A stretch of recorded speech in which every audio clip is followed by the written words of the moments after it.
তারা এখানে বড় ধরনের অকারেন্স ঘটাবে। এই যে উপদেষ্টাদেরকে এখানে আটকে রাখা, এটা আমাদের ছাত্ররা করেছে বলে আমি মনে করি না।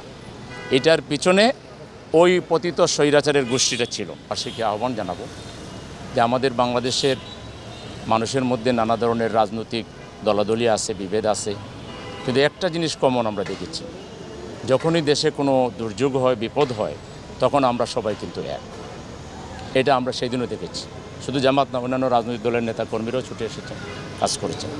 কিন্তু এটাও দুঃখজনক, একটা পতিত রাজনৈতিক দল যাদেরকে নিষিদ্ধ করা হয়েছে, সেই নিষিদ্ধ ঘোষিত রাজনৈতিক দলের নেতা কর্মীরা অস্ত্রশস্ত্র নিয়ে তারা এই ছাত্রদের মধ্যে মিশে পড়েছিলেন এবং তারা পুলিশের গাড়িতে অ্যাটাক করেছেন, তারা সরকারের বিরুদ্ধে নানা স্লোগান দিয়েছেন এবং আমাদের কাছে খবর ছিল যে তারা এখানে বড় ধরনের অকারেন্স ঘটাবে। এই যে উপদেষ্টাদেরকে এখানে আটকে রাখা, এটা আমাদের ছাত্ররা করেছে বলে আমি মনে করি না।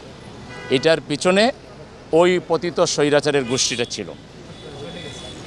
ছাত্ররা তো ঘোষণা দেওয়ার পরে চলে গেছে, কিন্তু এটা ছাত্রদের ব্যানার ব্যবহার করে হ্যাঁ এগুলো করেছে। এরপর আমরা আরেকটা দেখেছি, গুজব ছড়িয়ে দেওয়া, কয়েকশো লোক মারা গেছে, এটা হয়েছে সেটা হয়েছে। এখানে গোপন করা তো আমি কিছু দেখি না। সরকার কেন গোপন করবে? কারণ প্রত্যেকের আইডি আছে, কে স্কুলে আসছিল, কে আসছিল না। কোনো গার্জিয়ান তার সন্তান না পাইলে সে কি চুপ করে বসে থাকবে নাকি? এগুলো কিন্তু ফাইজলামি কাজ পতিত স্বৈরাচারের লোকেরা করেছে, এখানেও করেছে। তারা ছাত্রদেরকে নিয়ে সচিবালয়ে ঢুকে পড়েছে। আমাদের সরকারের লোকেরা ধৈর্য ধরেই তারা সেগুলোকে মোকাবেলা করেছে। তবে সরকারকে এত ধৈর্য না ধরার জন্য আমরা আহ্বান জানাচ্ছি। এত রক্ত, এত ত্যাগের উপরে দাঁড়িয়ে থাকে বাংলাদেশে, ওরা আবার এসে তাদের আপাকে ফিরিয়ে আনার নামে অস্ত্রশস্ত্র নিয়ে আমাদের সবচেয়ে গুরুত্বপূর্ণ রাষ্ট্রের যে জায়গা সচিবালয়, সেখানে ঢুকে পড়বে আর সরকার তামাশা দেখবে। এটা মোটেই উচিত নয়।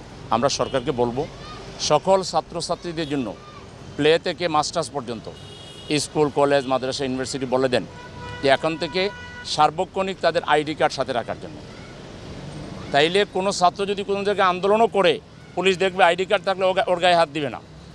কিন্তু যার আইডি কার্ড নাই, সে ওখানে ছাত্রদের মধ্যে ঢুকছে কেন? তো সুতরাং এটা হলো আওয়ামী লীগের চর, এটা ওই পতিত স্বৈরাচারের চর। ওরে ধৈর্যা আচ্ছা মতো শায়েস্তা করে ওকে জেলে দিতে হবে এবং বিচার করতে হবে। সরকার যদি আরেকটু, আসলে তারা তো রাজনীতি করেন নাই, এই জন্য একটা সমস্যা। রাজনৈতিক বুদ্ধি আর অন্য বুদ্ধির মধ্যে একটু পার্থক্য আছে। সরকারকে বলবো মাঝে মধ্যে আমাদের সাথে কথা বলবেন। আমরা যারা মাঠে ঘাটে আসি, তাইলে ওরকম কীরকম শায়েস্তা করতে হয় আমরা কিন্তু সেদিন পাল্টা আমি সমস্ত উত্তরার জনশক্তিকে রেডি থাকতে বলছিলাম যে সরকার যদি ফেল করে, তাইলে জুলাই যোদ্ধাদেরকে সাথে নিয়ে যা করা লাগে আমরা সব করতাম।